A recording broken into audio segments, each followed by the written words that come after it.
all mankind to get together with one another. Iron out of problems and iron out of troubles and try to live as brothers. Try to find peace of mind without stepping on one another. And do respect all the women of the world. Francisco International Airport. I'm on my way to Denver for the DNC Convention Media walkthrough event that I mentioned in the last video. And right now it's about, what time is it? It's 4:35. My flight doesn't leave until 6. So I'm going to find a place to sit down and get some work done.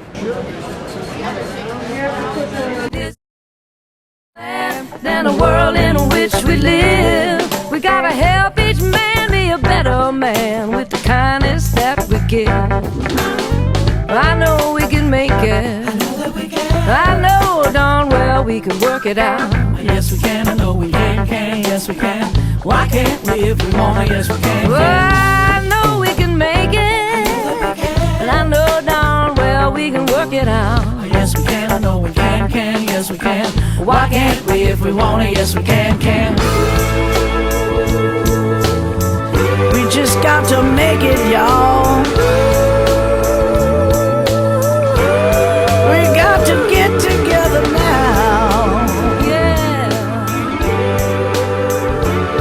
We got to take care of our mother.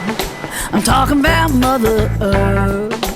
Clean up all the pollution, y'all. Let's get together now and get. I'm here, and this is the room.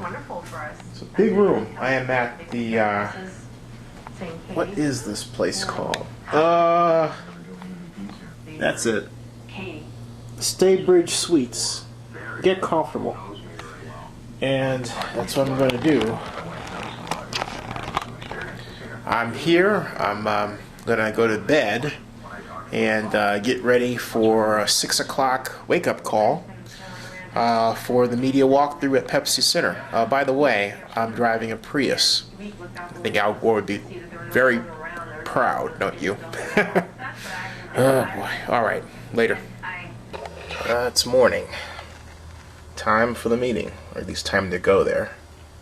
Nice day. Whew.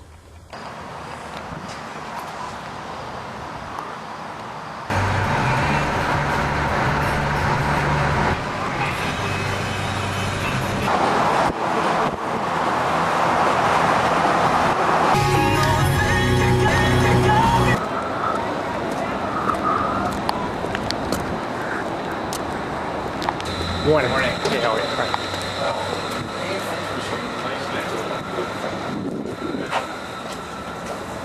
Just giving you everything. Everything taken care of? Okay, and you get a scanner. Oh, neat. A scanner. A scanner and a packet and your credentials. Excellent. Thank you so much. There you go. Okay, all right, cool. Thank you. Rich Gregg, you're head of the Denver Convention and Visitors Bureau. Thanks for your time. Thank you. Denver is obviously excited about this. Couldn't be more excited. It's the biggest single event in the history of Denver. It's about $160 million impact. More important is bringing the whole world here to the city. We've already received more media coverage than the city's ever had. We've had articles in every travel magazine and every travel section in every newspaper.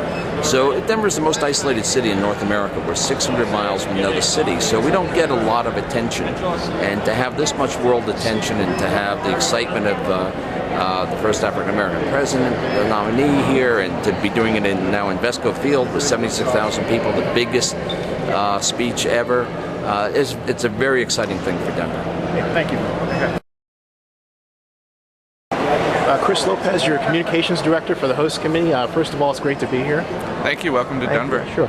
And what are these issues regarding funding that I've been reading about? Are there any truth to those, or what's the status regarding? Well, the host committee is responsible for the fundraising to support all the activities for the Democratic Convention. And the host committee is under contract to raise $40.6 million to support all the Democratic Convention activities.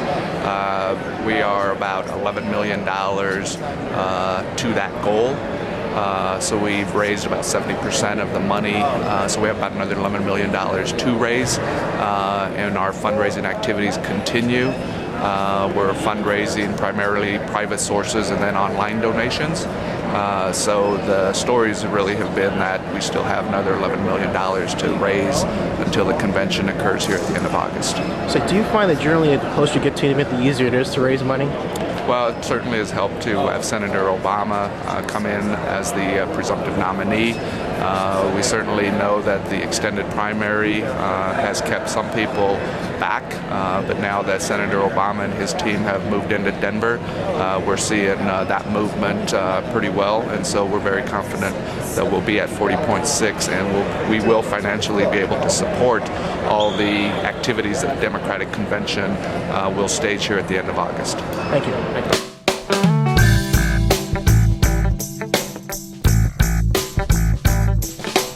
Now is the time for all mankind to get together with one another. Iron out of problems and iron out of troubles and try. Hey, Randall Loeb, tell me about Denver Urban Spectrum. Denver Urban Spectrum has been in the 5 Points community for many, many years. Five Harris, in Denver, right? Yes, yeah. It is. It's been a community newspaper for the African American community, and one of the essential places where you get information on politics, on economics, on arts and humanities. And I write for Spectrum Talk, which is the blog for the Urban Spectrum. Let me ask you kind of almost obvious question. How does your readership feel about this convention and Senator Obama? We're off the charts with excitement, elan, enthusiasm. We look at this as a turning point for America. I quite agree. How do you feel about this convention? You excited? By all means. Yes, the fact that we have a chance to have this in our neighborhood is an amazing opportunity. We're trying to impress upon them to let all of the citizens participate in this, people with disabilities, people who are veterans, people who are homeless, people who have lived in the shadows of participation in this republic. And what we're hoping to do is to get them to register to vote and to be active participants in the caucuses, as well as to be at Invesco Field when the acceptance speech is made.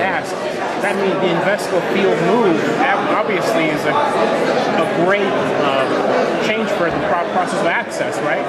More people can see, right? 75,000. Yeah, that's excellent. Hey, how can people find you online? We're at denverurbanspectrum.org. Excellent. Thank you, sir. Pamela Gentry, Washington Bureau Chief for BET, thank you for your time.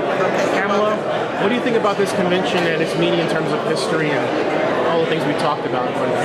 Well, I think it's going to be interesting simply because it's going to be a larger audience than they've ever had before. I think they're going to have a larger television audience, and they're definitely going to have a larger audience in-house. So it'll be, everyone wants to be here. Everyone wants to take the opportunity to say that they were there. Do you think that Senator Obama will get the bump everyone's talking about after the convention? It seems like he's already ahead. Well, convention bumps are hard to measure because a lot of times it depends on how they go into the convention and how they come out. You always are going to get a little flurry, you get more press, you get more attention, but I think the hardest weeks are those 2 or 3 weeks right before November. Thank you. Heather Domko. Yes. Hey, tell us about what you're doing. Should I look at you or the... Look at me. Okay. Yeah. So my name's Heather Domko. I'm a producer with KBDI Channel 12. We're a local PBS station. So every day of the convention, from Monday through Thursday, we're going to be doing a half-hour program that will be filming during the day and then airing at 9 o'clock that evening. So we're going to be trying to do some of the things that the networks aren't covering, some of the protester stories and some of the more underground stories that you may not hear on network television. You said protester. I've seen online there's a protest group marshalling. What's that all about? Do you know? Which protest group? Something about, I forgot the name. They've been sending out emails and...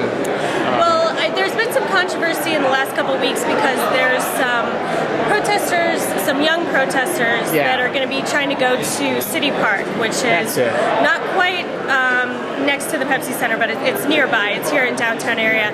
The real problem isn't that they're protesting, but it's that they want to camp overnight, which is illegal in the park right now. And how do you get between 20 and 50,000 people out of a park if they can't camp there? But they're trying to negotiate. Wait, can the park handle 50,000 people? That's that's what they're wondering. It's supposed to be between 20 and 50,000 protesting the war, and it's going to be young protest. I think it's called Tent State University.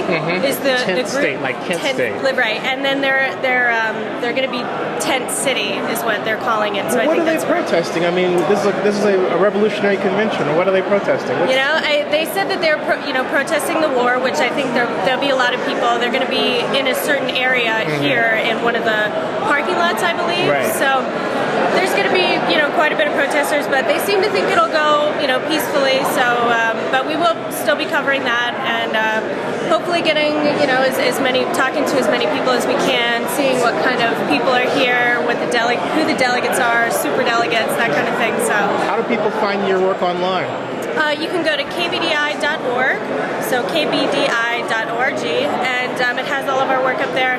The name of the show again is called Snapshots from the DNC, and that'll be airing at 9:30 Monday through Thursday of the convention.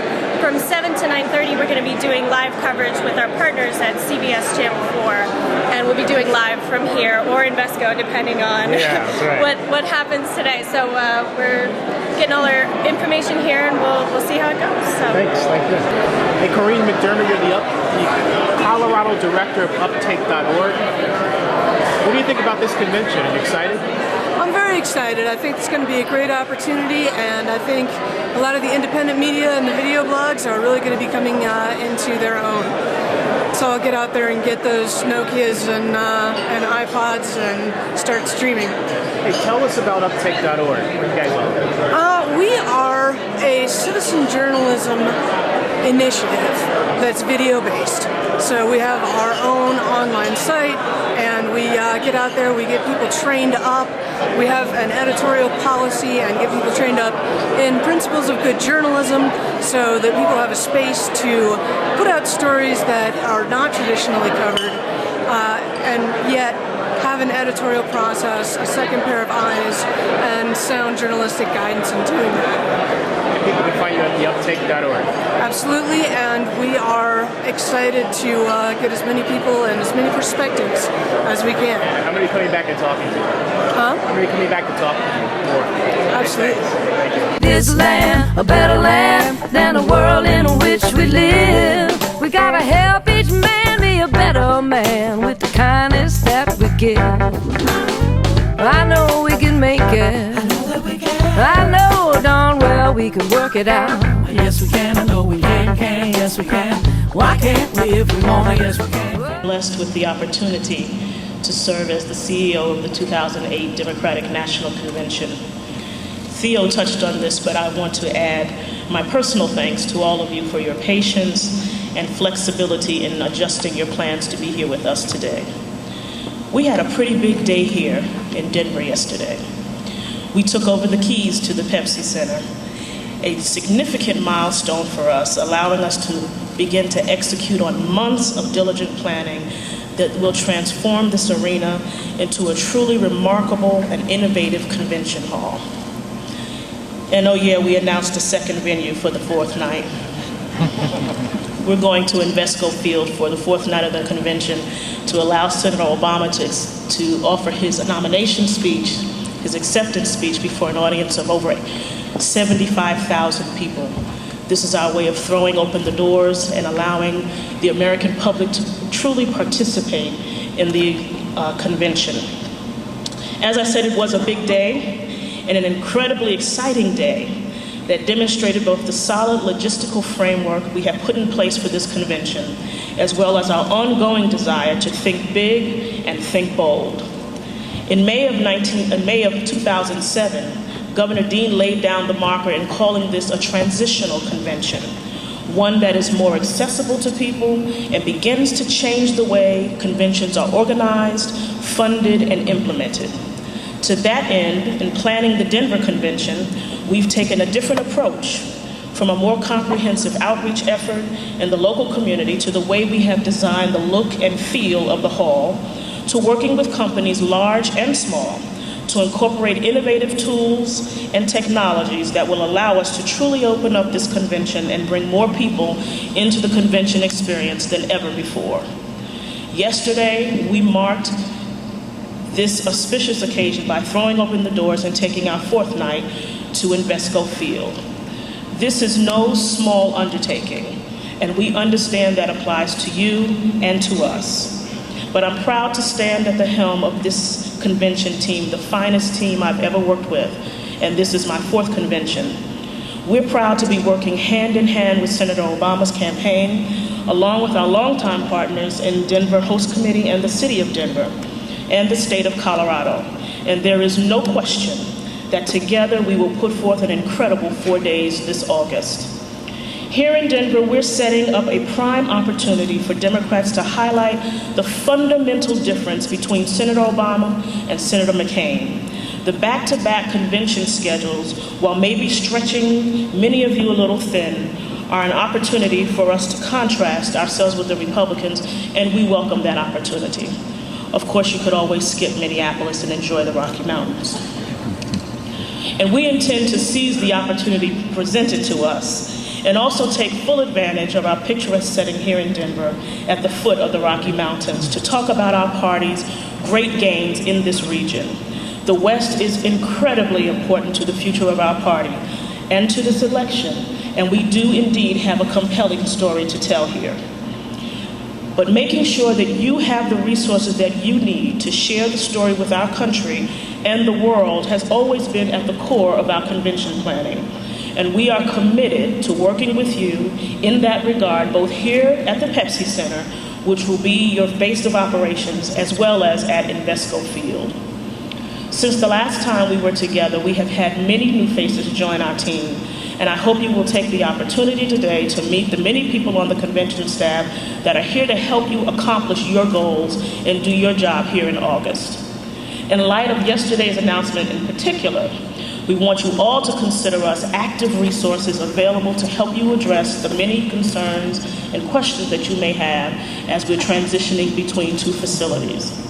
We're here today to answer your questions, to provide information, but we're also here to listen. Today represents an important opportunity for our team to hear from you so that we can incorporate your needs and your ideas into planning the new Thursday night venue. It's going to be an incredibly historic finale to a very special convention, and one that is entirely fitting for a nominee who has brought so many new people into the process and made change a cornerstone of his campaign. With that, I'm going to turn the podium back over to Theo, who's going to walk us through the program for the day and get you started with today's agenda. Thank you again for coming, and we look forward to working with you in the 48 days left before the open of the program. It's going to be interesting. We have 48 days, but our thought on this convention is it's one convention, it's one party, it's one team. We just happen to have two venues. And we're looking at Invesco from a logistical perspective for you guys as a really cool field trip. You will base yourselves here in amazing facilities that Theo and Travis and his team have put together for you. But we will take you to Invesco Field, which is a site that has hosted AFC championships. So it's not like you're taking a field trip in the old-fashioned school bus. You're taking a field trip to a state-of-the-art modern facility that was built for television and is actually, in a subject dear to my heart, very friendly to print reporters too. Good sight lines, air conditioning, lots of convenient stuff, and we'll be talking more about that in coming days. But the vision for us coming to Invesco comes straight from Barack Obama.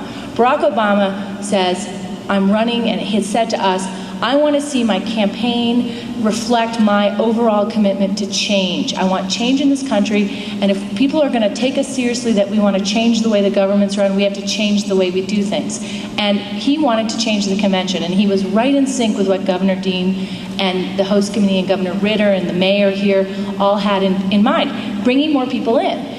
And so our goal in Invesco is to tell the story, to show and demonstrate the story that it's not Barack Obama's campaign, it's the people of America's campaign, and that he wouldn't be where he is without the incredible amount of Democrats and independents and Republicans and first-time convention goers and first-time political activists that have come here. There's a big enthusiasm gap right now between Republicans and Democrats. You see it in voter registration numbers, you see it in fundraising. We want the people that are coming into the process to feel bought into the convention, and like I said, it wouldn't be possible to do without the people that you're going to talk to today. So our vision, we don't have a lot of the specifics that I think you probably want right now on program, on view. I can tell you that the entire fourth night of the convention will move to Invesco, that the nominee will have his acceptance speech there, that we will have state-of-the-art, with Theo's vision and Travis's vision, state-of-the-art facilities for you to cover this, both from the electronic media, from the print media, that Jenny's team you'll have your speech copy on time, you'll have your surrogates, but as we move forward on the program, we're really going to keep you looped in as we roll out each stage of this convention. We'll be talking in coming weeks about how we're going to give these tickets out. We're going to work very closely with the host committee, with the mayor, to make sure that Colorado voters are part of this. It's a key battleground state. We're going to roll out the platform stuff. We started that today. We're going to roll out the program, the speakers. You'll be part of all of this, and we're here as a resource for you. But really the bottom line message is, this convention team has put together something incredible here at Pepsi, and when you see what they've built for you here at Pepsi, you don't need to be worried about Invesco, because it's the same people that are going to be working on it. We'll be supplementing them, and I think we're all going to have a truly historic convention. Thanks, Theo.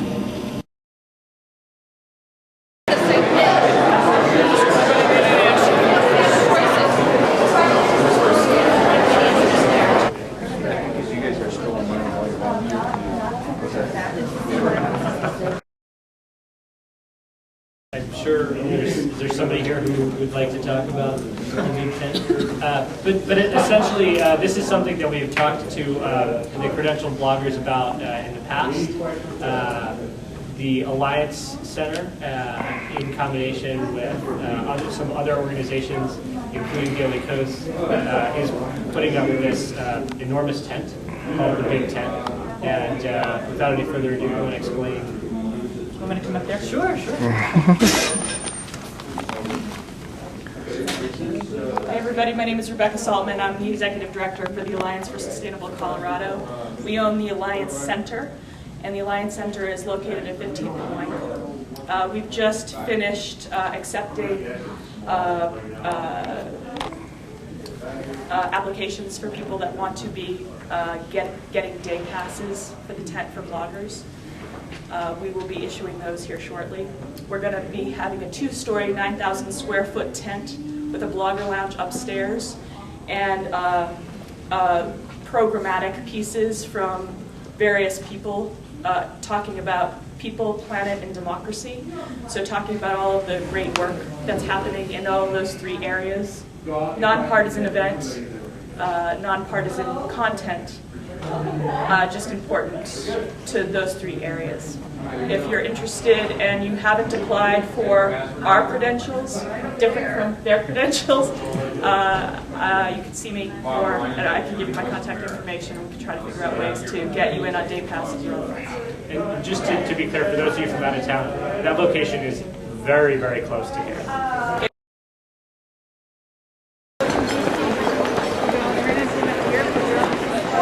You're going to post that online? Oh yeah,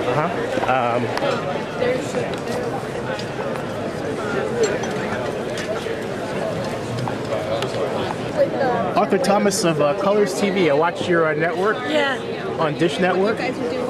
Tell me about it, what you guys are doing at DNC and everything else. Oh, thank you. Yes, Colors Television is a multicultural network. We consider ourselves the multicultural network. We're on channel 94.7 on the Dish. We're here at the conference today, this pre-meeting, to finalize our coverage for the conference and to put a perspective on it that won't be seen by the other networks in particular. We're trying to make sure that we provide information and education for our viewers and allow ourselves to really just spread the good news that change is coming in America, and we're proud to be part of that change. No, introduce your team. And with me today, I'm very fortunate to be here with, to my left, Carrie Gomez.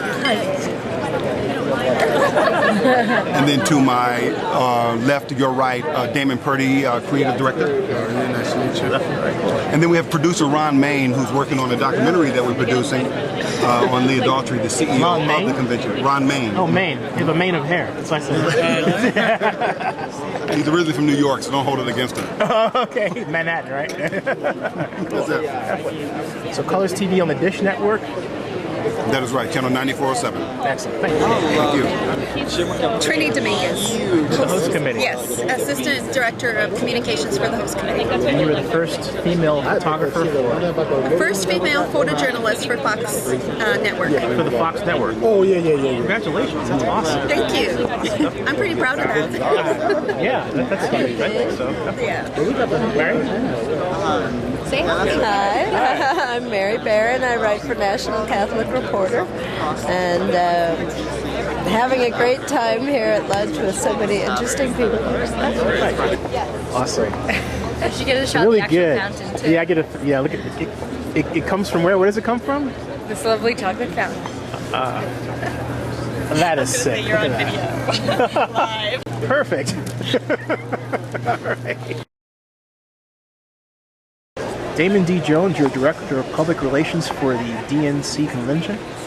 Thanks for the time. Hey, glad to be here, Zennie. Hey, for my viewers, give us a flavor for what you do in this. I know that we've talked privately, but for my viewers, what's your responsibility here as Director of people like myself? Yeah, I mean, well, as public relations, our job is to make sure that we can tell the story of Senator Obama and the convention to, many more people than will be sitting in the Pepsi Center or sitting in Invesco here in Denver. In many ways, this is a media event. This is when Barack Obama will lay out his vision for America and his vision for the world. And so my job is to make sure that that message gets to as many people as possible. Interesting question. I just realized you mentioned Senator Obama first off, as he's currently the presumptive Democratic nominee. Yes. But it sounds like there's a melding of the Obama staff and the DNC staff at this point. Yeah, am I wrong about that? Or is no, I think it's right. I mean, we still are two staffs, but we work very, very closely together. I mean, I think at the end of the day, there's one message, there's one candidate, and we're one party. So it's about putting that unified vision forth. So we've been, the convention team's been out here in Denver for more than a year now, laying the groundwork for what will be happening. The logistics, the security, the facilities, the housing, all of those things that will need to take place no matter who the nominee was. Now that Senator Obama is in fact the nominee, we're able to kind of put his stamp on what we're doing, make sure that it really reflects his vision. And even just recently, this last week when we decided to move the final night of the convention to Invesco Field, that's about Barack Obama. That's about him wanting to say, this is not Barack's convention, this is America's convention. I wanted many people to be there to experience that moment as history as possible. So that's an example of him putting his unique stamp on the convention. We're talking about 75,000 people. How does that affect what you have to do? It's a little bit more work. Obviously, when you look at an arena like we're in now in the Pepsi Center, capacity 21,000, 22,000. You're moving it to Invesco Field, capacity 75, 76,000. A few more things, a few more tickets to worry about. Things like transportation, things like logistics. This is a closed facility. That's an open air facility. So there are a lot of those things to think about. But for us, we're building on a foundation. I mean, we've been at work. We know the things that need to be done to put on a convention, building the stage, who's going to be here, all of those things. It's a matter of building on that framework and a bit duplicating it for another event. But, this is my first convention, but we've got many people on staff here who are working on their 5th or 6th convention. So they have done G8 summits, they've done Olympics, they've done Super Bowls. So these are people that know how to plan for scenarios. They know when someone says go, they make it happen. And so, we feel pretty good about that. What does it take to transform this building from what we see right now into what we're going to see on the night of the convention? Yeah, in about 50 days, 2 shifts a day, the convention site where we're at will undergo a major transformation from sports arena to convention hall. It really happens in 4 phases. The first phase is what we call loading out. taking out all of the things that you would typically see in a sports arena.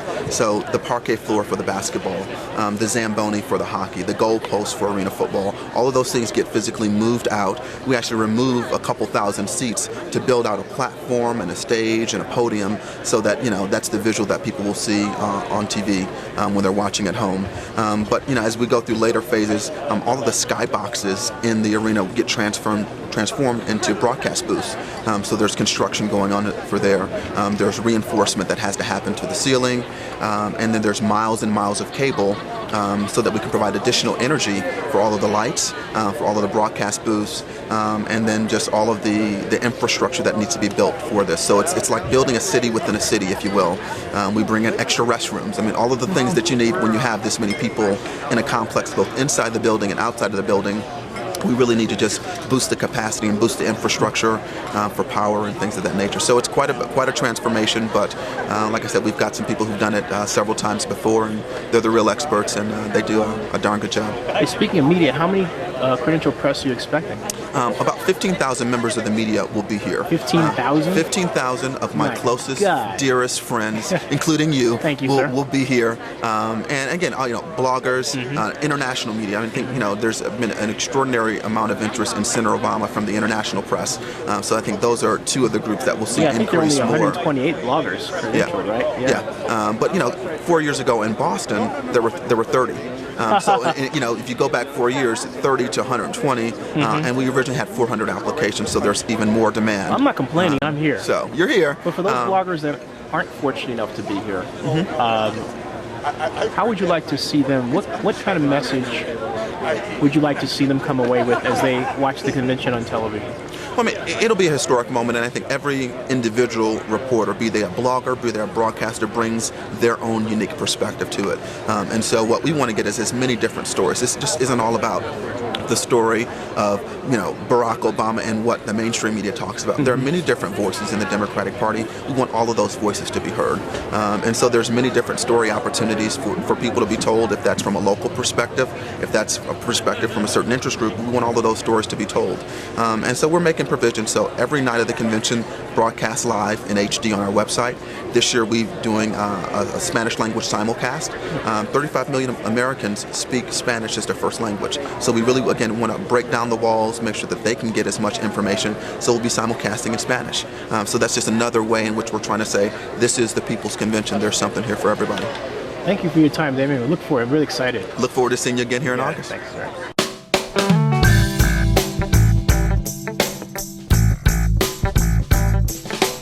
Now is the time for all mankind to get together with one another.